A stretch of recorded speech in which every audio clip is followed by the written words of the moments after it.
Milionário flagrou menino judeu dançando com sua filha paralisada. O que fez depois chocou a todos. Tire esse moleque judeu daqui agora ou eu chamo a polícia. Berrou Helena Morrison, vizinha milionária, apontando o dedo acusadoramente para o garoto de 12 anos que dançava no jardão da família Goldman. Essa criatura está perturbando minha filha doente.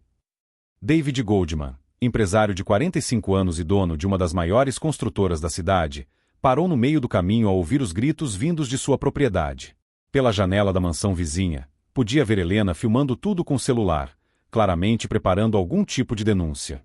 No centro do jardim, sua filha Sophie, de 8 anos e paralítica das pernas desde um acidente há 2 anos, ria pela primeira vez em meses. Em sua cadeira de rodas, ela batia palmas enquanto o menino, Eli Cohen, filho dos novos vizinhos, executava uma dança tradicional judaica que havia aprendido na sinagoga. Papai, ele está me ensinando uma dança especial, gritou Sophie, girando a cadeira em pequenos círculos, tentando acompanhar os movimentos do garoto. Olha como eu consigo me mover.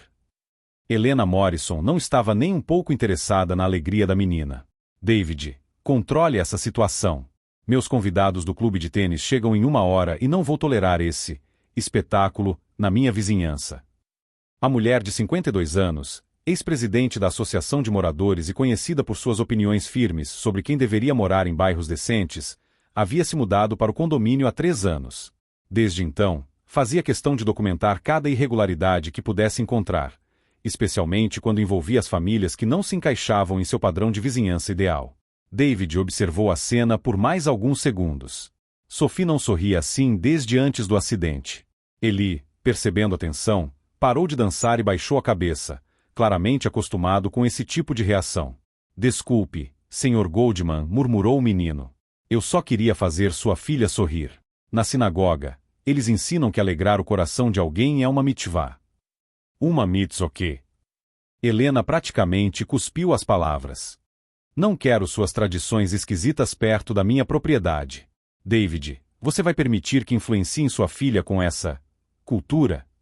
O tom desdenhoso com que pronunciou a palavra cultura fez algo se mexer no peito de David. Era o mesmo tom que seu avô Isaac descrevia quando contava sobre os vizinhos em Berlim, em 1938, que de repente começaram a se preocupar com a presença judaica no bairro. Foi nesse momento que David Goldman percebeu que estava diante de algo muito maior que uma simples discussão de vizinhos. Helena havia revelado exatamente quem era por baixo de toda aquela fachada de elite social. Sophie segurou a mão de Eli com força. Papai, ele é meu amigo. Por que ela está sendo má? Havia lágrimas formando em seus olhos, não de tristeza, mas de confusão genuína sobre por que alguém seria cruel com seu único amigo. David havia passado os últimos 2 anos assistindo sua filha definhar emocionalmente após o acidente.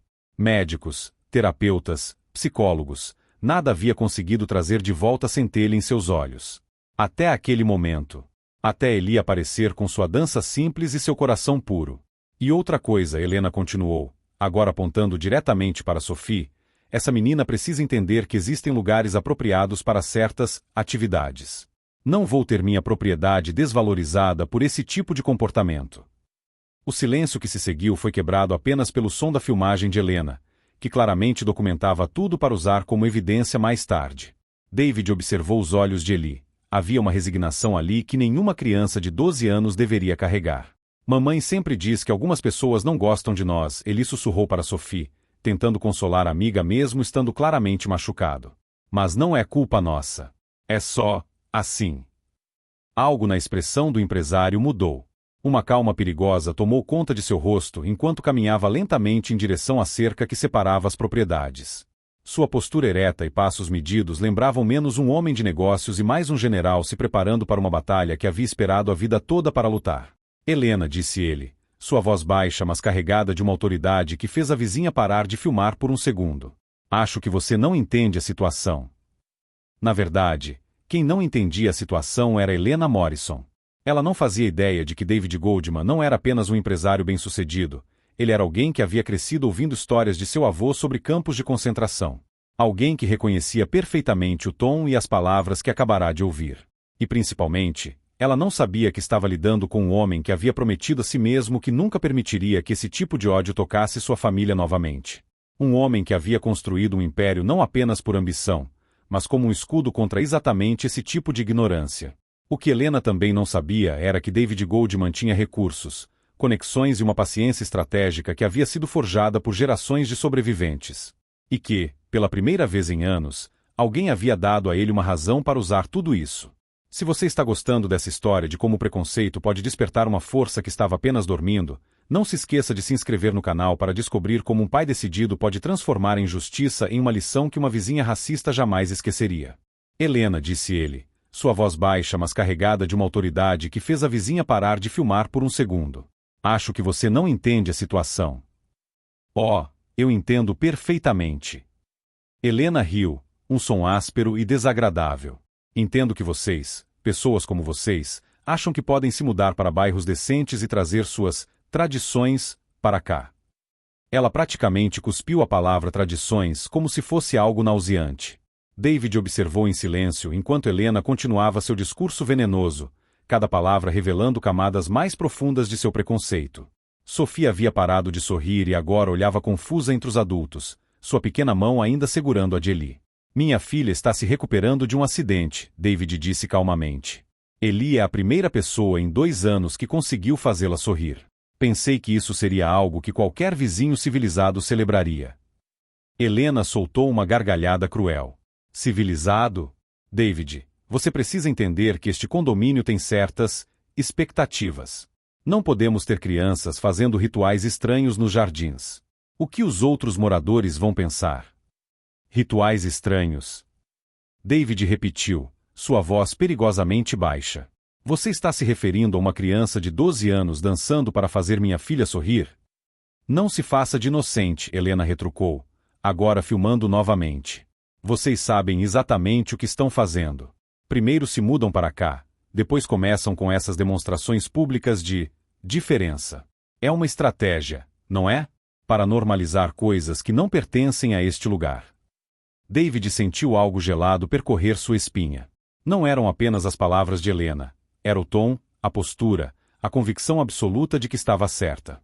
Era exatamente o que seu avô Isaac havia descrito sobre os vizinhos em Berlim, quando as coisas começaram a mudar sutilmente. Mãe diz que algumas pessoas ficam nervosas quando veem judeus felizes, Eli sussurrou para Sophie, tentando explicar a situação de uma forma que uma criança de 8 anos pudesse entender. Ela diz que não é culpa nossa, mas que às vezes temos que ser extra cuidadosos. Helena ouviu e seu rosto se contorceu em uma expressão de triunfo perverso.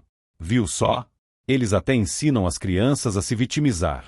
David, você realmente vai permitir que influenciem sua filha com essa mentalidade?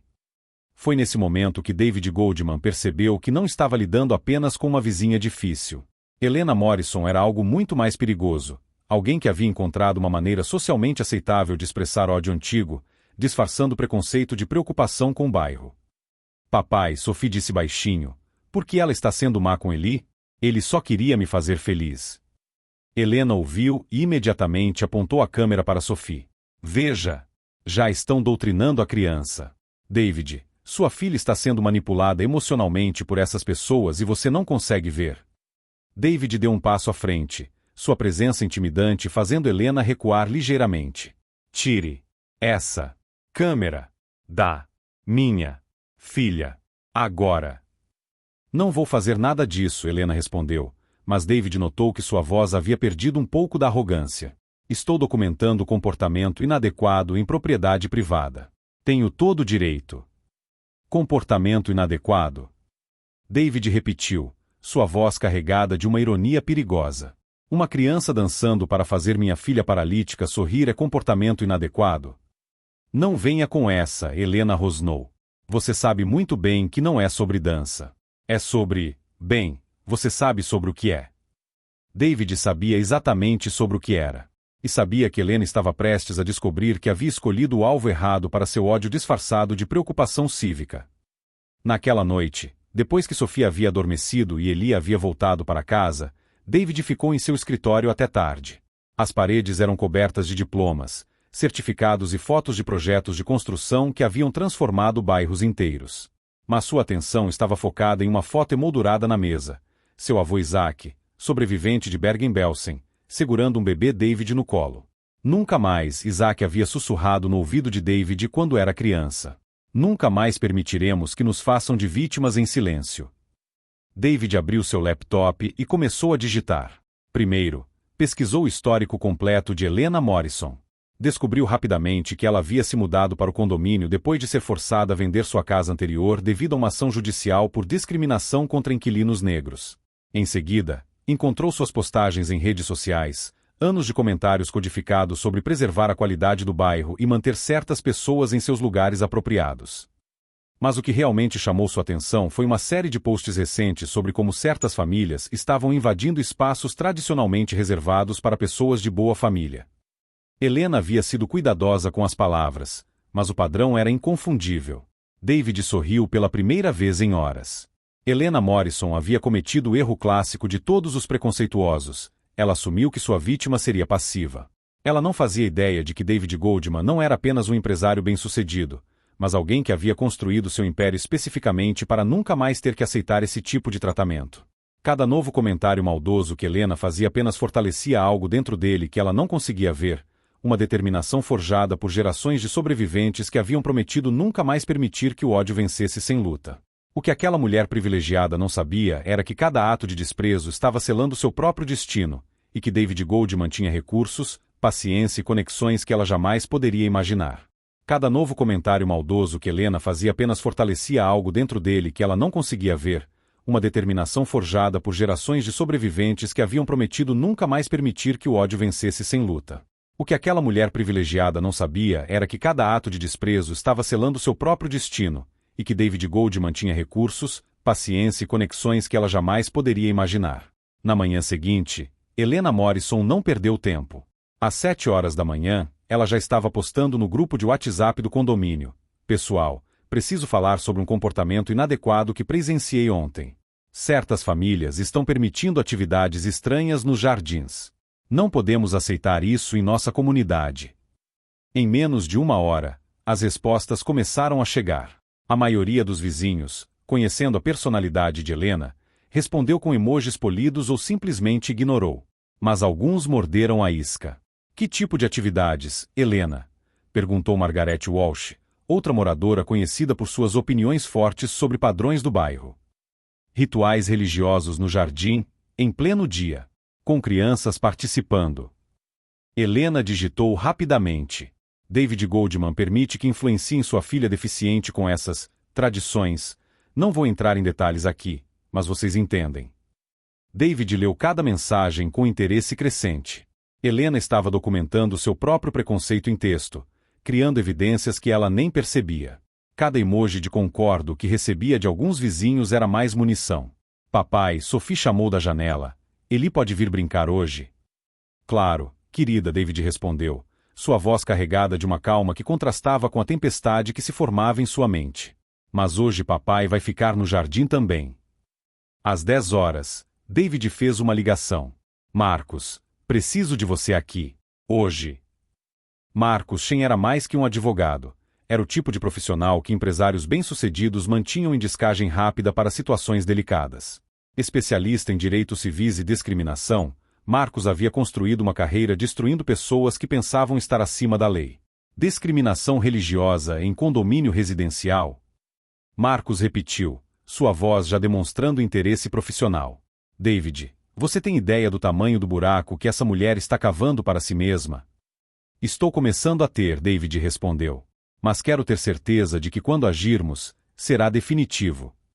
Marcus chegou dirigindo um Tesla preto e carregando uma pasta de couro. Aos 38 anos, o advogado taiwanês-americano havia enfrentado preconceito a vida toda e transformado cada experiência em combustível para uma carreira dedicada a fazer racistas pagarem caro por suas atitudes. "Mostre-me tudo", disse Marcus, abrindo o laptop no escritório de David. Juntos, eles revisaram as mensagens de Helena, suas postagens antigas nas redes sociais, e começaram a documentar um padrão claro de discriminação. Marcus tomava notas precisas, sua mente legal já montando uma estratégia.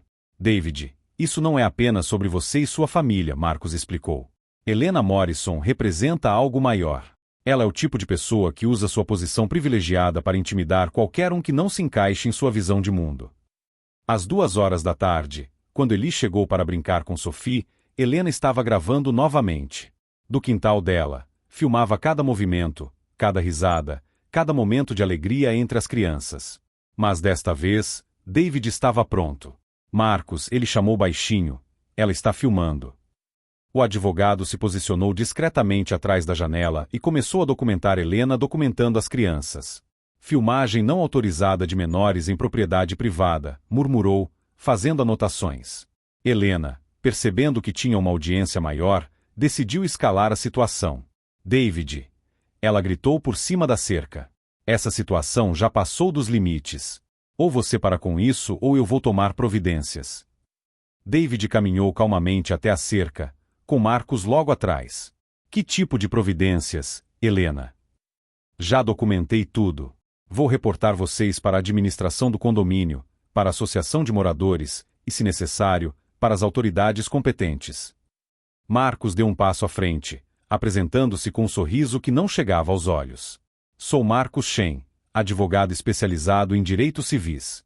A senhora poderia repetir exatamente o que acabou de dizer sobre reportar uma família por praticar atividades religiosas?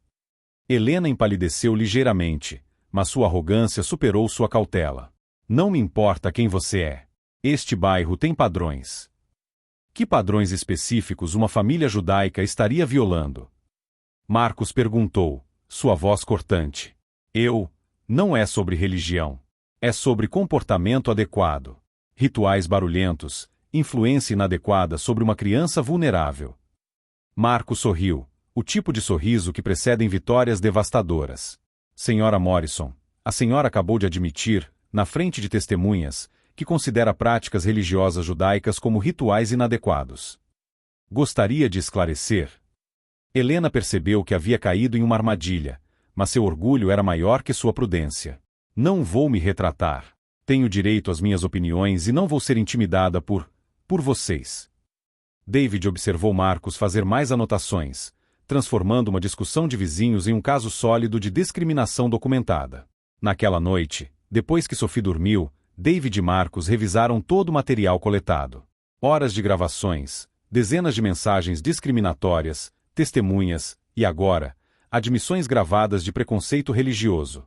David, Marcos disse, fechando o laptop, em 20 anos de carreira, raramente vi alguém construir um caso tão sólido contra si mesmo. Helena Morrison não apenas discriminou sua família, ela fez isso publicamente, repetidamente, e documentou tudo. David assentiu, uma calma perigosa em seus olhos. Quanto tempo precisamos para destruir completamente a vida que ela construiu baseada em privilégio e preconceito? Marcos sorriu. 2 semanas. O que Helena Morrison não sabia era que David Goldman havia passado os últimos dias ativando uma rede de contatos que ela nem imaginava existir. Empresários influentes, líderes comunitários, jornalistas, pessoas que também haviam crescido ouvindo histórias sobre o que acontece quando o ódio não é confrontado. Enquanto ela pensava estar intimidando uma família vulnerável, na verdade havia declarado guerra contra uma comunidade inteira que estava apenas esperando a oportunidade de mostrar que nunca mais permitiriam ser vítimas em silêncio. O que Helena Morrison não sabia era que David Goldman havia passado os últimos dias ativando uma rede de contatos que ela nem imaginava existir. Empresários influentes, líderes comunitários, jornalistas, pessoas que também haviam crescido ouvindo histórias sobre o que acontece quando o ódio não é confrontado. Enquanto ela pensava estar intimidando uma família vulnerável, na verdade havia declarado guerra contra uma comunidade inteira que estava apenas esperando a oportunidade de mostrar que nunca mais permitiriam ser vítimas em silêncio. A segunda-feira chegou como qualquer outra para Helena Morrison.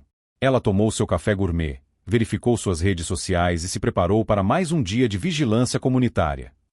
Mas quando abriu o WhatsApp do condomínio, algo estava diferente. Helena, precisamos conversar. Reunião de emergência hoje às 19 horas no salão do condomínio. Assunto: comportamento inadequado de moradores.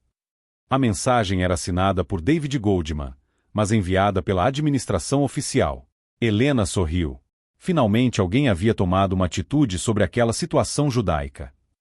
Ela nem percebeu que sua resposta entusiasmada, finalmente, já era hora de alguém tomar providências sobre certas influências inadequadas. Havia sido screenshot instantaneamente. Às 19 horas, Helena entrou no salão esperando encontrar uma pequena reunião de vizinhos apoiando sua posição. Encontrou, em vez disso, o salão lotado. Não apenas com moradores do condomínio, mas com pessoas que ela não reconhecia. Advogados, jornalistas, líderes comunitários, e na primeira fila, Raquel Corrêa, rabina e mãe de Eli. Boa noite, Helena, David disse, sua voz ecoando pelo salão silencioso. Obrigado por aceitar nosso convite para esclarecer suas declarações públicas sobre influências inadequadas em nossa comunidade. Foi nesse momento que Helena percebeu que havia caído em uma armadilha. Marcus Shen se levantou, conectando seu laptop ao projetor.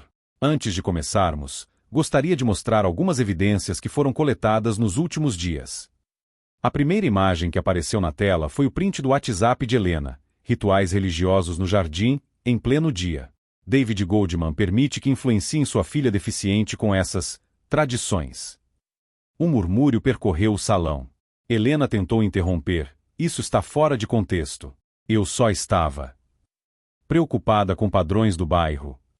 Marcos continuou, passando para o próximo slide. Como nesta gravação de ontem. A voz de Helena ecoou pelo salão. Não vou me retratar. Tenho direito às minhas opiniões e não vou ser intimidada por vocês. Helena empalideceu. Ela havia sido gravada sem saber. Ou talvez preferisse explicar estes posts do Facebook dos últimos 2 anos. Marcos continuou implacavelmente. Na tela apareceram capturas de tela das postagens de Helena sobre preservar a qualidade do bairro e manter certas pessoas em seus lugares apropriados. Eu nunca mencionei religião especificamente. Helena tentou se defender, mas sua voz tremia. David se levantou calmamente. Tem razão, Helena. Você foi muito cuidadosa para nunca usar palavras diretamente discriminatórias. Mas como empresário, aprendi que padrões revelam intenções melhor que palavras isoladas. Marcos clicou para o próximo slide, mostrando um gráfico meticulosamente preparado. Nos últimos 3 anos, desde que se mudou para cá, Helena Morrison fez 47 reclamações oficiais contra moradores. 89% dessas reclamações foram contra as 3 únicas famílias não brancas do condomínio. O salão explodiu em murmúrios chocados. Helena tentou falar, mas Marcos continuou. Das 23 famílias brancas que violaram as mesmas regras de ruído, jardinagem e uso de espaços comuns, Helena Morrison fez exatamente 0 reclamações. Isso é coincidência. Helena gritou, mas sua voz soou desesperada mesmo para ela própria. Raquel Corrêa se levantou. Senhora Morrison, meu filho de 12 anos veio para casa chorando pela primeira vez desde que nos mudamos para cá. Não porque foi rejeitado por uma criança, mas porque um adulto fez sentir que sua religião, sua cultura, sua própria existência era inadequada. Helena tentou uma última defesa. Eu não sou antissemita. Tenho amigos judeus. David sorriu, um sorriso que não chegou aos olhos. Interessante. Marcos, poderia mostrar o que descobrimos sobre os amigos judeus da Helena? Na tela apareceu um relatório de investigação social. Helena Morrison foi demitida de seu emprego anterior na empresa de marketing Sterling Associates após um processo interno por discriminação religiosa contra 3 funcionários judeus. O caso foi resolvido extrajudicialmente com uma indenização de $150 mil. O silêncio no salão era ensurdecedor. Helena estava visivelmente destruída, percebendo que toda sua vida passada havia sido investigada e exposta. E aqui está a parte mais interessante, Marcos continuou. A empresa que a demitiu? Uma das subsidiárias do grupo Goldman Construction. Pequeno mundo, não é Helena? Helena Morrison finalmente compreendeu a magnitude de sua situação. Não havia apenas atacado uma família judaica aleatória. Havia atacado a família de alguém que não apenas tinha recursos para se defender, mas tinha acesso a informações que ela pensava estar enterradas para sempre. David se dirigiu diretamente a ela. Helena, você tentou usar minha filha deficiente como justificativa para seu preconceito. Tentou transformar a primeira alegria que ela sentiu em 2 anos em algo sujo e inadequado. Isso não foi apenas antissemitismo, foi crueldade pura. Margaret Walsh, a vizinha que havia apoiado Helena no WhatsApp, se levantou e saiu do salão sem dizer uma palavra. Outros vizinhos que haviam reagido positivamente às mensagens de Helena também começaram a se retirar, claramente envergonhados. O presidente do condomínio, que havia permanecido em silêncio, finalmente falou: Helena Morrison, com base nas evidências apresentadas e em violação clara das cláusulas de convivência harmoniosa do nosso regimento, você tem 30 dias para deixar o condomínio. Helena tentou protestar, mas sua voz não saiu. Ela havia perdido não apenas sua casa, mas sua reputação, sua comunidade, e qualquer pretensão de superioridade moral que pensava possuir. David se aproximou dela, sua voz baixa mas firme. Minha filha perguntou por que você estava sendo má com seu amigo. Hoje ela vai entender que às vezes pessoas machucadas tentam machucar outros, mas que sempre há consequências para a crueldade. Enquanto Helena Morrison coletava os destroços de sua vida cuidadosamente construída, ela finalmente compreendeu uma verdade fundamental. Havia subestimado completamente não apenas David Goldman, mas toda uma comunidade que havia aprendido, através de gerações de perseguição, que a melhor defesa contra o ódio não é a passividade, mas a exposição implacável da verdade.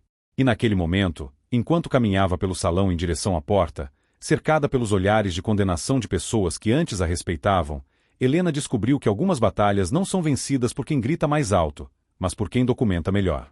Enquanto Helena Morrison coletava os destroços de sua vida cuidadosamente construída, ela finalmente compreendeu uma verdade fundamental. Havia subestimado completamente não apenas David Goldman, mas toda uma comunidade que havia aprendido, através de gerações de perseguição, que a melhor defesa contra o ódio não é a passividade, mas a exposição implacável da verdade.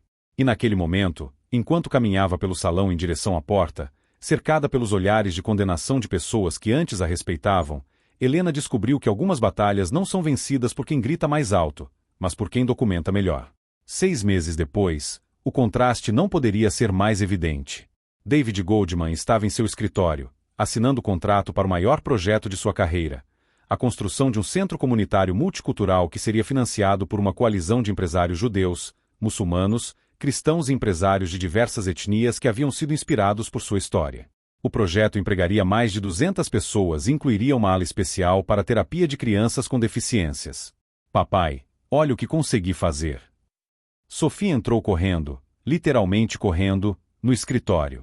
Nos últimos meses, trabalhando com Eli e inspirada por sua nova confiança, ela havia recuperado o movimento parcial nas pernas. Não era um milagre médico, mas o resultado de determinação, terapia intensiva e, principalmente, a alegria de ter um amigo que nunca viu como limitada. Eli estava logo atrás, agora frequentando a mesma escola particular que Sophie, com bolsa integral patrocinada pela Fundação Goldman, recém-criada para apoiar crianças talentosas de famílias de baixa renda, independentemente de sua origem étnica ou religiosa. Senhor Goldman, ele disse, formal como sempre, minha mãe disse para agradecer novamente pela oportunidade na sinagoga. Ela nunca imaginou que poderia dirigir o coro. Raquel Corrêa havia sido contratada como diretora musical da sinagoga reformista mais prestigiosa da cidade, depois que David discretamente mencionou seu talento para alguns contatos influentes. Uma pequena vingança contra aqueles que tentaram silenciar a cultura que Helena tanto desprezava. Do outro lado da cidade, Helena Morrison vivia uma realidade bem diferente. Após ser expulsa do condomínio, ela descobriu que conseguir um novo lugar para morar era surpreendentemente difícil. A história de sua exposição pública havia se espalhado pelas redes sociais locais, e proprietários de imóveis de qualidade simplesmente não tinham disponibilidade quando ela se apresentava. Seu divórcio havia sido finalizado 3 meses antes. Richard Morrison, executivo de uma empresa multinacional, não pôde se dar ao luxo de estar associado a alguém publicamente identificado como preconceituoso. A divisão de bens não foi generosa, especialmente depois que alguns de seus comentários antissemitas foram discretamente compartilhados com o Departamento de Recursos Humanos de sua empresa.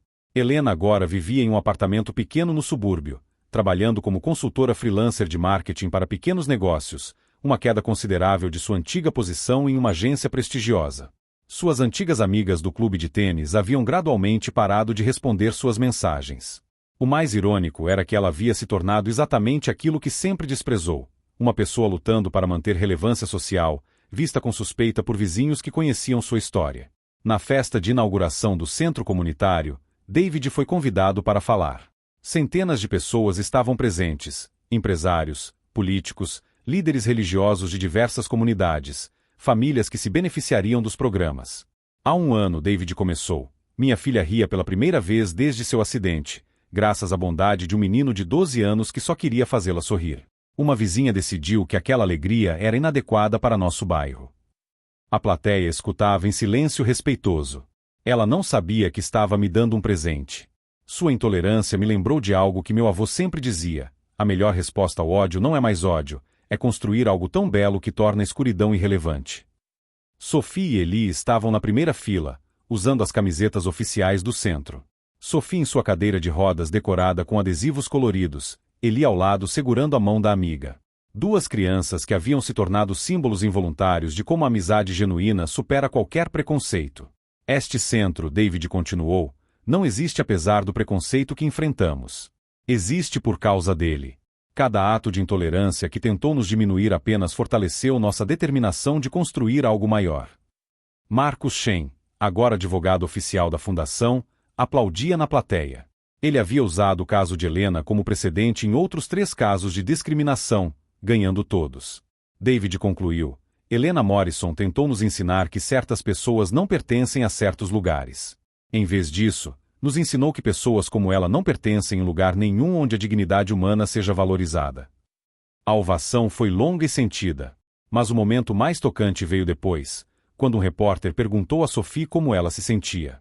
Meu amigo Eli me ensinou que dançar não precisa ser com os pés, ela respondeu, girando sua cadeira graciosamente. E meu papai me ensinou que vencer não significa machucar quem nos machucou, significa construir algo tão bonito que eles percebem o quanto estavam errados. 6 meses depois daquele confronto no jardim, David Goldman havia transformado um momento de ódio em uma plataforma para mudança social. Helena Morrison havia perdido não apenas sua casa e status, mas qualquer pretensão de superioridade moral. A melhor vingança, David descobriu, não foi destruir Helena Morrison. Foi provar que uma criança judia dançando para uma menina paralítica era exatamente o tipo de alegria que o mundo precisava ver mais, não menos. E enquanto Sophie e Eli continuavam dançando, ela em sua cadeira, ele ao lado, todos ao redor podiam ver que algumas vitórias são tão completas que transformam até mesmo o ódio em combustível para algo belo. Às vezes, a justiça mais poderosa não é punir quem nos prejudica, mas construir um mundo tão cheio de luz que suas trevas simplesmente se tornam irrelevantes. Se essa história de como o preconceito pode despertar forças maiores que o próprio ódio te inspirou, inscreva-se no canal para mais histórias que provam que a verdadeira vingança é sempre o sucesso que nossos inimigos jamais poderiam imaginar.